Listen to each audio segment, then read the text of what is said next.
باللہ من الشیطان الرجیم، بسم اللہ الرحمن الرحیم۔ انجینئر اویس درانی قرآنی لیکچر کے سلسلے میں آج انفسہم، قرآن کا جو یہ اصطلاح ہے قرآن کی، انسانی نفسیات، اس کے اوپر یہ دوسرا لیکچر ہے۔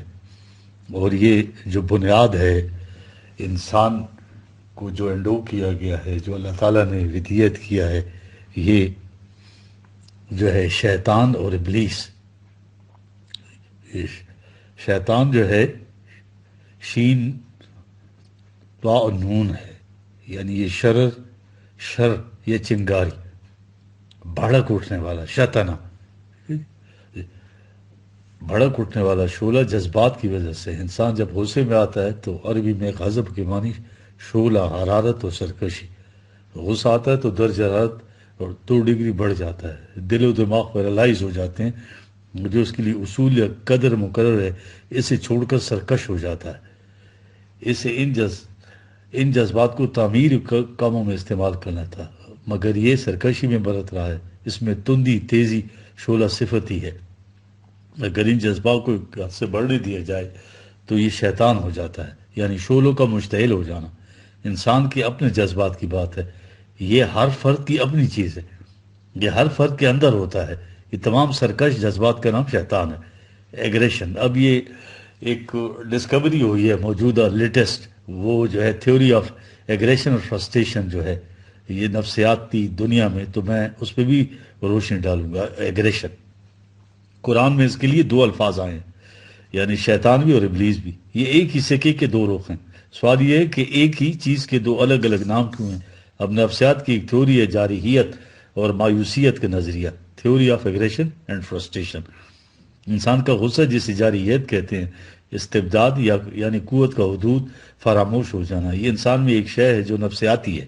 جبکہ جارحیت ختم ہوتی ہے تو اس کا نتیجہ فرسٹریشن ہوتا ہے۔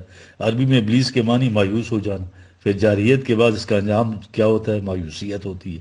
غصے میں ابھرنے والا جذبہ اشتعال شیطان ہوتا ہے، غصے میں آ کر پاگل ہو جاتا ہے۔ جب یہ اشتعال کا درجہ پیچھے لوٹتا ہے تو اپنی سطح سے بھی نیچے، یعنی 90 ڈگری فارنہائٹ سے بھی کم ہو کر 96 پہ آ جاتا ہے۔ یہ درجہ حرارت کا کم ہو جانا اس کی ندامت یا مایوسی ہے، یہ ہے ابلیسیت۔ جیسے قرآن کا بھی شیطان کہہ رہا ہے، جب اس کا غصہ مشتعل ہو کر سرکشی اختیار کرتا ہے، اس کے بعد ٹھنڈا ہوتا ہے تو اس کو ابلیس کہتا ہے۔ یہ قرآن کے علاوہ اور کہیں نہیں ملے گا آپ کو، دنیا کی کسی بھی لٹریچر میں، کسی بھی مذہبی کتاب میں۔ اس طرح کے 2 فیسٹ، شیطان کوئی خارج میں نہیں ہے بلکہ انسان کے اپنے ارادے کا نام ہے، جو اقدار خداوندی سے سرکش اختیار کر لے، ٹھیک ہے؟ تو اس کا شیطان اس وقت کار فرما ہوتا ہے جب یہ ان حدود کے سامنے جھک جائے تو مومن ہوتا ہے۔ رسول کریم صلی اللہ علیہ وسلم سے صحابہ نے پوچھا، یا رسول اللہ کیا آپ کا بھی ابلیس ہے؟ تو انہوں نے کہا ہاں، لیکن میں نے اس کو مسلمان کر دیا ہے۔ سمجھ یہ ہے۔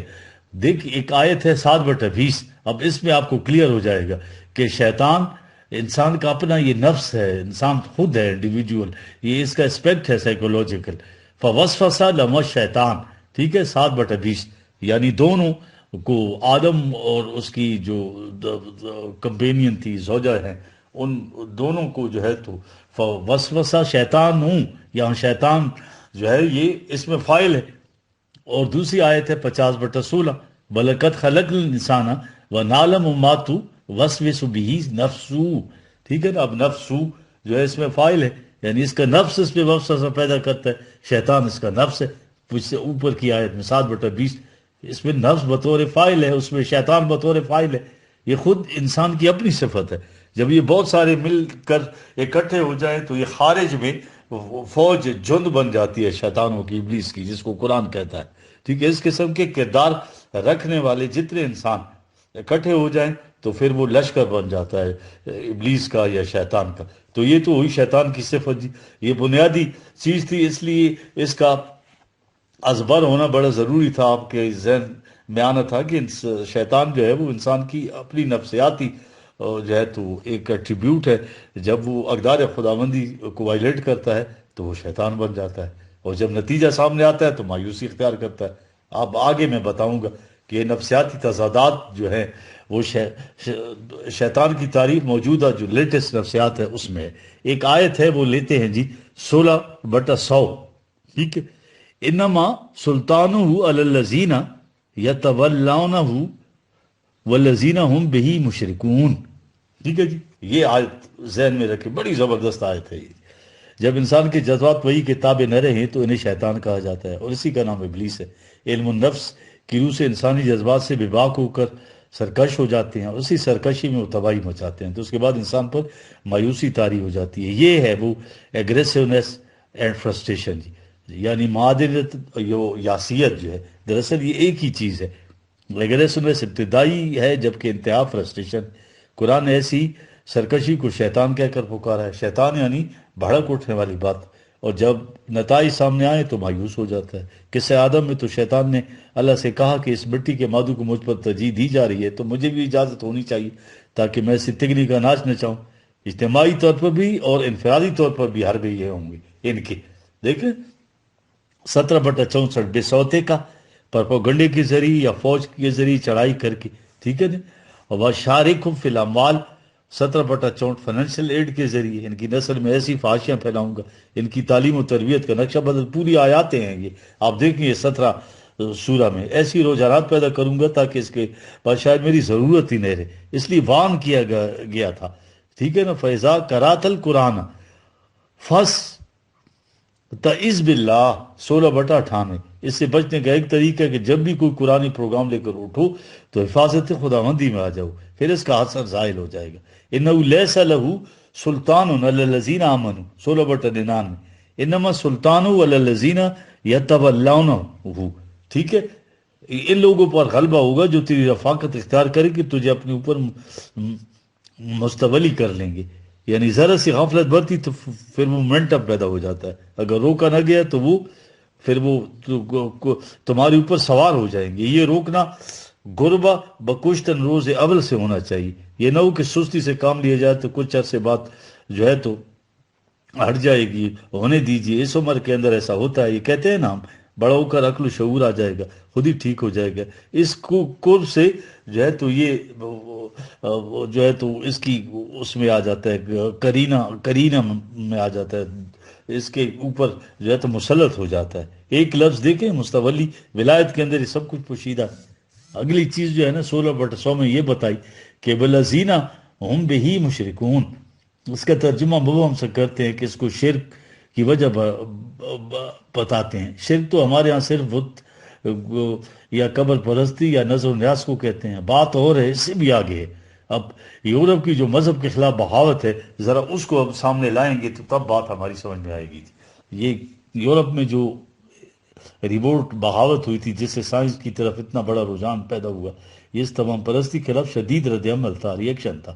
عقل انسانی نے اس کے خلاف بغاوت کر دی. مذہب تو ہوتا ہی تمام پرست ہے, تو پہلے رد عمل کے ساتھ ہی ہوتا ہے. بعض اوقات ہاتھی میں خدا کے غائب ہو جاتا ہے, مذہب کو پھینکا تو اس کے بعد اللہ وحی اور ساری صداقتوں سے انکار کر دیا. یہ ہے ریئیکشن, اور یہ ہوتا ہے. اگر کوئی قرآن سامنے لانے والا ہوتا تو کعبے سے بتوں کو نکالنے کے بعد جھٹ سے اللہ اس میں داخل ہو جاتا. اگر ایسا نہ ہو تو گھر خالی رہ جاتا ہے. اگر یہ خالی گھر اس کرایہ دار سے تو بہتر ہے جو نکلتا ہی نہیں. اس یکفر بتاغوت جو ہے کہ منزل تو طے کر لی ہے, اب نیا کرایہ دار بسانے کی بات رہ جاتی ہے. اب آگے ہے فی انفسہم. ٹھیک ہے جی 41/53 جی. یہ دراصل نفسیات انسانی میں یہ مضمر آیات ہیں. ٹھیک ہے جی. یہ جو 41/53 سنوریم آیاتنا فی الآفاق وفی انفسہم, میں یہ وہ اس کا ذکر کروں تو سائیکالوجی کے اس انکشاف کے بعد یہ والذین ہم بہی مشرکون جو ہے سمجھ میں آ گئی ہے, جو پہلے سمجھ میں نہیں آتی تھی. ٹھیک ہے نا. پہلے مشتبہات میں تھی آیت, اب یہ محکمات میں آ گئی ہے. ان لوگوں کے لیے جو اسے سمجھ گئے, یا ابھی بھی تک ان لوگوں کے لیے جو اسے نہیں سمجھے ابھی تک یہ آیت جو ہے مشتبہات میں ہے. یہ سنوریم آیاتنا فی الآفاق وفی انفسہم حتی یتبین انہ الحق جی. اب نفسیاتی تضادات جو ہیں یہ کیا ہیں؟ یہ سائیکالوجسٹ شیطان یعنی ڈیول یا کچھ کہہ لیں فینامنن کی تعریف یہ کرتا ہے, battle between two tendencies with an individual. ٹھیک ہے جی, ود ان انڈیویجول. ایک فرد میں دو قسم کے متضاد رجحانات کی کشمکش کو شیطان کہتے ہیں. ساری بات توحید کی واضح ہو گئی. ٹھیک ہے، بہی مشرکون اب سمجھ میں آئے گا۔ انسانی ذات تو یونٹی چاہتی ہے، وہ ہوتی عبادت ہے۔ اس میں اگر دو متضاد رجحانات پیدا ہو جائیں تو ان میں ہمیشہ باہمی کشمکش ہوتی ہے۔ باقی رہی بظاہر ایسی بیماری تو قرآن نے فی قلوبہم مرض کہا ہے، 2/10۔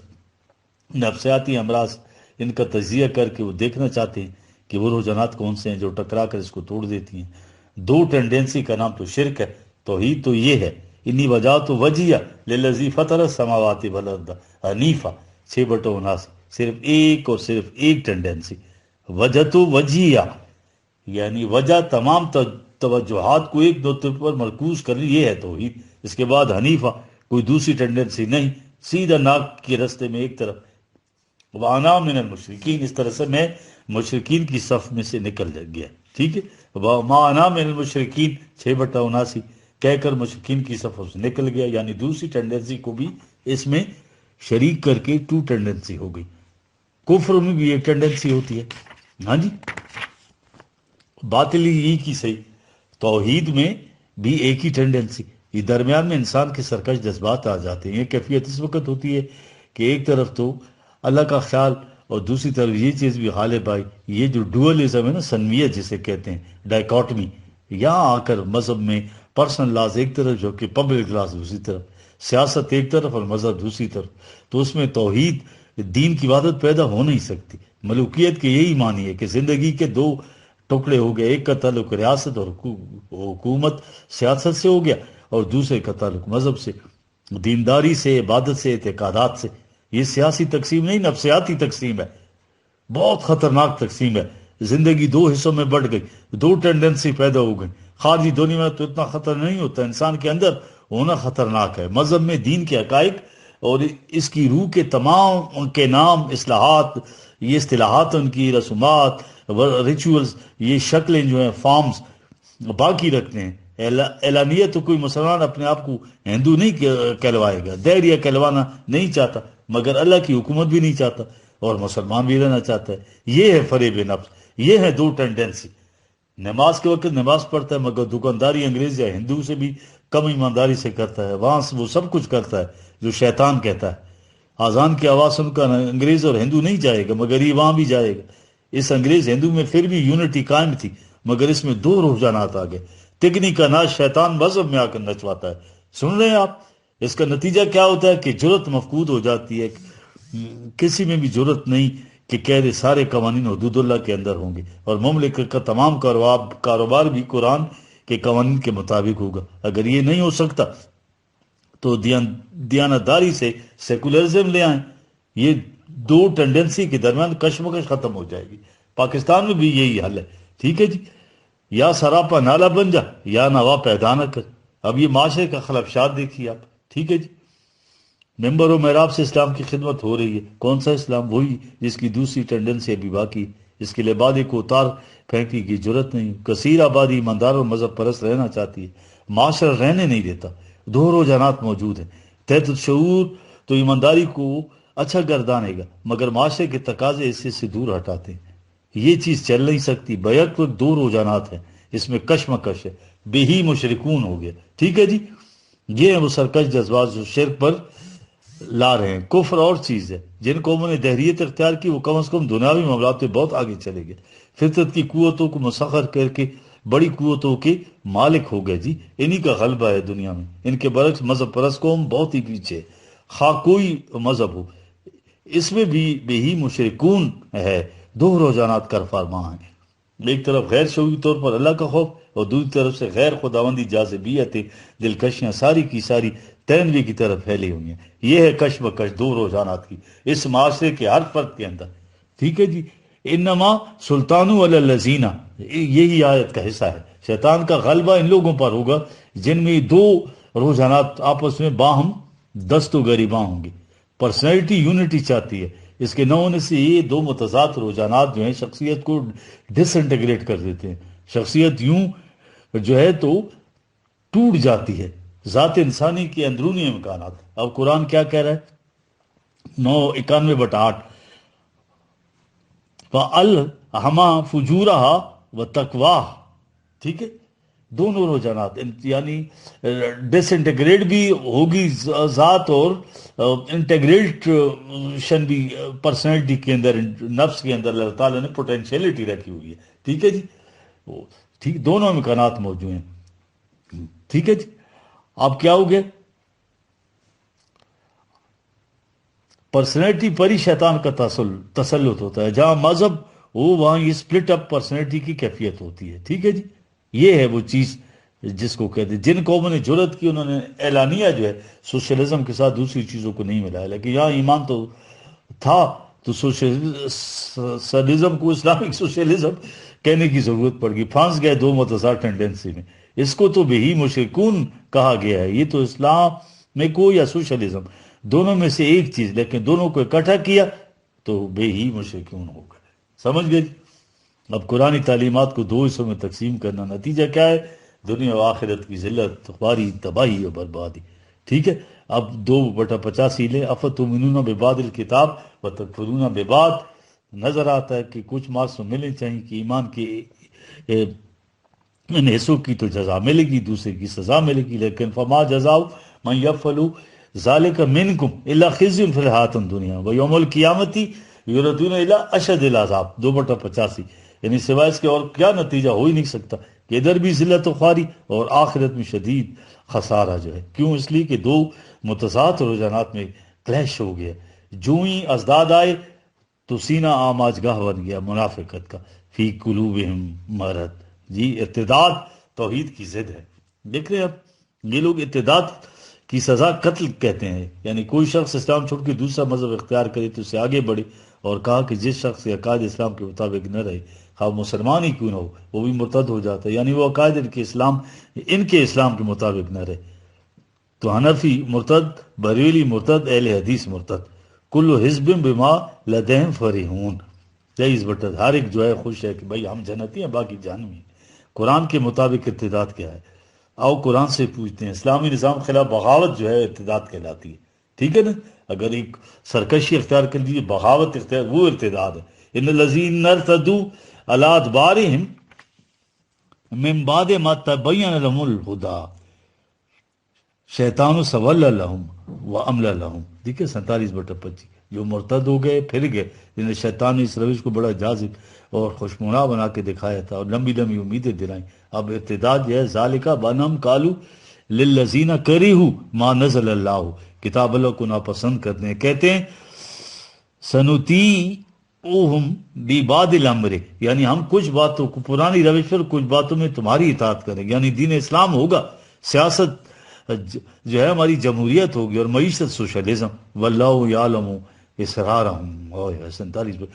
ان کے تحت تو شعور میں جو مثبت بات ہے وہ ہم جانتے ہیں. قرآن کہتا ہے شیطان سول لهم، یہ ہے شیطان جو بہی مشرکون ہے. مرتد ان لوگوں کو کہا جاتا ہے جو قرآن کو ناپسند کرتے ہیں، جن کے ہاں یہ ضابطہ نہیں. اسلامی نظام کے خلاف جو بغاوت ہے اسے قرآن ارتداد کہتا ہے. اس کی سزا تو میدان جنگ میں دی جاتی ہے. جو پکڑا جائے سولی پہ چڑھا دیا جاتا ہے. پھر ابو بکر کی مثال سامنے لاتے ہیں کہ وہ جنہوں نے ریونیو دینے سے انکار کیا تھا، وہ تو عقائد کی بحث ہی نہیں تھی. صوبوں سے ریونیو مرکز میں جمع ہوتا تھا، جبکہ کچھ صوبوں نے یہ جمع کرانے سے انکار کیا تھا کہ ہم اپنے خزانوں میں جمع کر کے اسے اپنی ثوابدیدگی کے مطابق خرچ کریں گے. سوال تو اس مرکزی قانون کا تھا کہ صوبوں کو اختیار ہی نہیں دیا جا سکتا. یہ تھی بغاوت اسلامی مملکت کے خلاف، جسے یہ زکوٰۃ سے انکار کہتے ہیں، اور ان کے خلاف فوج کشی کر دی تھی. آپ سن رہے ہیں بات کہ کیسے جو ہے تو آہستہ آہستہ آگے ہو گئی بات. ٹھیک ہے. اب جی آئیے ذرا نفس شعوریہ اور غیر شعوریہ جو ہے، ٹھیک ہے نا، سب کانشیس اور سیلف کانشیس، یہ بھی نفسیات کا ایک ہے. اس میں ایک آیت میں کوٹ کروں 16/111. ٹھیک ہے. یوم تاتی کل نفس تجادل عن نفسہا. یہ اللہ کی نشانیاں دیکھ رہے ہیں آپ نفسیات کی دنیا میں. آ جائیے جی. نفسیات انسانی جو ہے، ان اللہ لا یغیر ما بقوم حتی یغیروا ما بانفسہم. 13/11. ہم انفس و آفاق میں اپنی نشانیاں دکھاتے جائیں گے، حالانکہ حقیقت مشہود ہو کہ قرآن جو کچھ کو حقیقت پر مبنی ہے. اللہ نے قرآن کے دعوی کی صداقت کے لیے انفس و آفاق کی نشانیاں جو ہے بطور ثبوت پیش کیا ہے. آفاقی دنیا یعنی خالی کائنات یونیورس جو ہے وہ تو اللہ کی نشانیاں بڑی تیز رفتاری سے یہ 17ویں صدی سے شروع ہوئی اور اتنی تیزی سے دھماکے ہو رہے ہیں کہ ہر انکشاف قرآن کے کسی نہ کسی دعوے کی شہادت بن رہا ہے۔ عالم نفس جو ہے انسان کی جو داخلی دنیا میں ابھی اتنی تیزی سے کام نہیں ہوا، یعنی سائیکولوجیکل جو اس کی اسپیکٹ ہے انسان کا، اس کی ابتدا ہمارے دور میں شروع ہوئی۔ ویسے ہی سائیکالوجی کا علم جو ہے فلسفے کے ایک حصے کے علم کے طور پر چلا آ رہا تھا پہلے، اس کا دائرہ بہت محدود تھا۔ اس دور میں آ کر اس پر بڑی تیزی سے تحقیقات ہوئی ہیں، اب یہ سائنس کی شکل اختیار کر چکا ہے۔ اب قرآن کے وہ مقامات جن کا تعلق نفس انسانی سے ہے، ان سے موجودہ دور میں آ کر پردے اٹھ رہے ہیں۔ قرآن کہتا ہے خارجی دنیا میں تبدیلی نہیں ہو سکتی جبکہ انسان کی داخلی دنیا کے اندر جب تک تبدیلی نہ ہو، نفسیاتی دنیا میں داخلی دنیا کا تعلق اب اس دور کی اصطلاح میں سائیکالوجی سے ہے۔